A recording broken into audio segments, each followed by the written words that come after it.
Kızдар. Керімжан үйіне кіре салысымен киімін шала-пала шешіп, теледидар тамызды да ешбір мақсатсыз арналарды айландыра берді.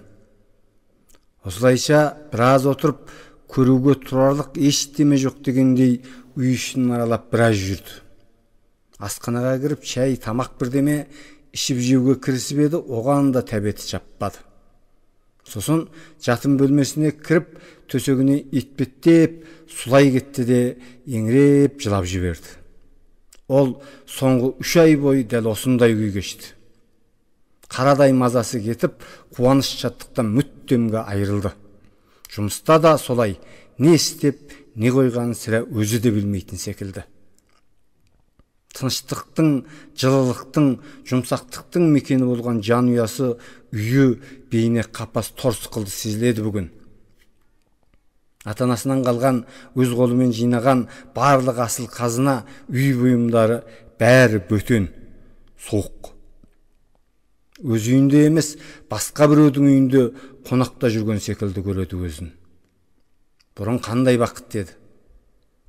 Назыкеш екеуі жұмыстан тарап, бірін-бірі көруге осы үйлерін асығатын. Таңертең бірге шықса да, кешке сағынысып жолығып, үйге келе екеуі ойынның баласындай асыр салатын, ойнайтын, күлетін. Армансыз еді онда. Жастайынан тайғұлындай тебісіп, ойнап күліп бірге өскен, тумаса да туғандай болған жалғандағы жалғыз жан досы сол Назыкеші бір күні кездесуге кетіп келмеді де, мұны жаңғыз қондырды. Сол күні Керімжан қатты жалғызсырады. Таң атқанша сірә көзілген жоқ. Таңертең Назыкеш дос жігітін ертіп әкеліп таныстырды. Аты Жәнібек. Сұңғақ бойлы, сыпайы да мәдениетті, ақшыл жүзіне жарасқан қап-қара қияқ мұрты бар, тұрақты да момақан, жоғарғы мектепті Назыкешпен бірге бітірген дәрігер жігіт екен. Керімжан сол жігітті көрді. Көрді де қашық болды. Онысына бастауында өз сенген жоқ еді. Бірақ бара-бара ол жігітке өзінің шын ғашық екеніне көз жетті. Бас-аяғы жоқ мазасыздық әкелген қайғы қасіретке толы күндер міне сол кезден басталды. Әпекесіндей, һәм сіңілісіндей болып кеткен жан досының сүйген жігітіне ғашық болғаны үшін ол өлердей өкініп, өзін кінәлап, жазалап бақты. Өмір бойы досына Назыкешке білдірмей өтуге бекінді. Ант көтерді. Көп кешікпей олар үйленді. Ұлы думан той болып өтті. Өзінен басқа туысы жоқ Назыкештің бар жасауын Керімжан өзі берді. Екі досының бақытты болғанын шын жүрекпен тіледі. Бірақ амал қанша, махаббат заңы қатты екен. Ол антына жете алмады. Bir күні жалғыз досына шынын айтты. Мен сенің күйеуіңе ғашықпын деді. Назыкеш бастауында елеген жоқ, өтірік айтып, ойнап отыр деп ойлады. Соңынан ренжіді, қайырылмастай қатты ренжіді. Міне содан кейін жан досына жолыққан жоқ, телефонмен де сөйлескен жоқ. Сөйтіп, досын да өзін де жылатты. Өмірден ерте кеткен Назыкештің әке-шешесі мен өз ата-анасын өлердей сағынды. Олар да айырылмастай дос еді, достығына берік болды. Өмірді дос қалпымен бітірді олар. Назыкештің шешесі өліп, соңынан әкесі қайтыс болғанда, өз әкесі ағыл-тегіл егіле жылап, Назыкешті құшақтап отырып, «Жан досым, егер жаным тірі болса, жаныңа балаған жалғыз қызыңды, Назыкешіңді өз қызымнан кем қылмай адам етіп өсірем. Еш күмәнсіз маған сен досым» деп ант көтергені Керімжанның есінде. Нечара, ол бұларды жоғарғы мектеп тауыстырып қана үлгерді. Сөйтіп бар жоғы 55 жасында дүниеден қайтты. Ол қал үстінде жатып, егіз қоздай болған екі қызын жанына шақырып, маңдайларынан иіскеп, «Қыздарым, қызғалдақ гүлдерім, сендерге деген ой арманым көп-ақ еді. Амал қанша, жеткен жерім осы болды. Әйтсе де мен өкінбеймін. Екеуің де ержеттіңдер, білім алдыңдар, өздерің тілеген мамандарыңа ие болдыңдар. Ебін тауып жұмсасаңдар, екеуіңнің өмірлеріңе жететін байлық ақшада жинадым.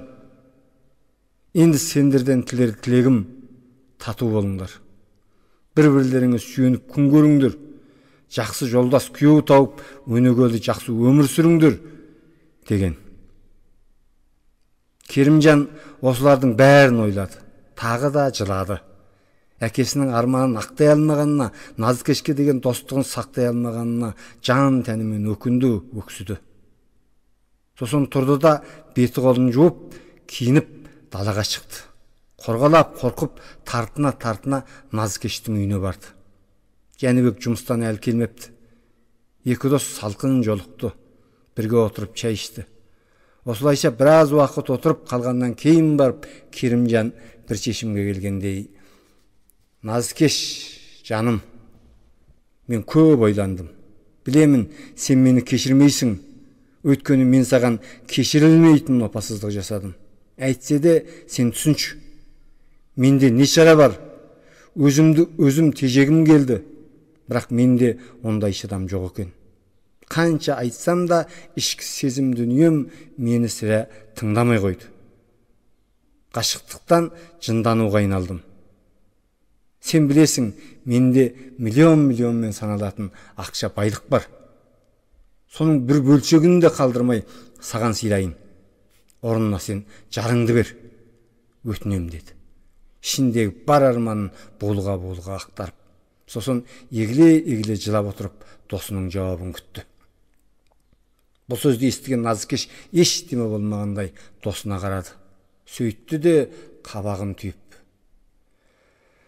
Жан досым, тәлкегі басым мына қатал тағдыр екеумізді жетектеп әкеп, осыған тіреген екен. Енді сірә не шара? Сен маған талай жақсылық жасадың, ұмытпаймын оныңды. Жастайымнан әке-шешемнен жетім қалдым. Құдайдай құдіретті сенің әке-шешең екеумізді егіз етіп асырады. Өсірді, тәрбиеледі, оқытты. Мен дәрігер болдым. Сен маған меншікті ауруханада орнатып бердің. Тұрмысқа шықтым, сен өз қызыңды ұзатқандай мені ұзаттың, жасау бердің, үй алып бердің, астыма көлік, машина бердің. Мен өлгенше қарыздармын саған. Енді оның үстіне сенің барша байлығыңды алуға дәтім қалай жетеді? Жоқ, ол өзіңді қалсын. Онсыз да менде сенен аяйтын нәрсе жоқ. Менде сен сұрауға жарайтын, жан тәнімен сүйетін, Алладан жазған бақытым, жалғыз жарым бар. Соны сұраған екенсің, қалай ғана қарсыласам, берейін, ала қой. Ал сен орнына жаныңды бер, жан досым, деді. Аласы молдау, үлкен де отты көздерін досының көзіне қадай қарап. Осы жеп-жеңе досының берейін, ала қой деген сөзін естіп, беті ашық бензинге сіріңке шағып лақтырғандай лап еткен Керімжанның көңіл сезімі, орнына сен жаныңды бер, жан досым деген қарғыстай қатал сөз естігенде лап еткен жалынға су шашқандай жалп етіп сөнді де, досын құшақтамаққа көтеріліп келе жатқан қолдары атылған аққудың қанатындай сылық етіп төмендеп кетті. Әңгімені жазып оқыған Байыт Қабанұлы.